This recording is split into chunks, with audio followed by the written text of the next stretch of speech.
So what I'm doing now is I'm putting in the threaded insert, and I'm using a T-handle wrench, and I'm doing it by hand because it's safer. So you do a little bit slower and you get it in. You don't want to. The last thing you want to do is crack your epoxy, which, as you can see now, it's slightly below the surface, and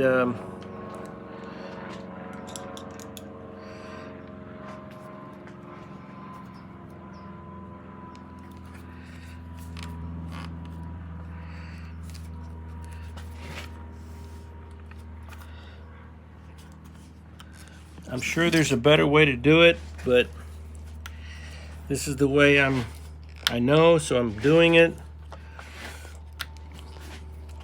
You can look on YouTube, but I know there's ways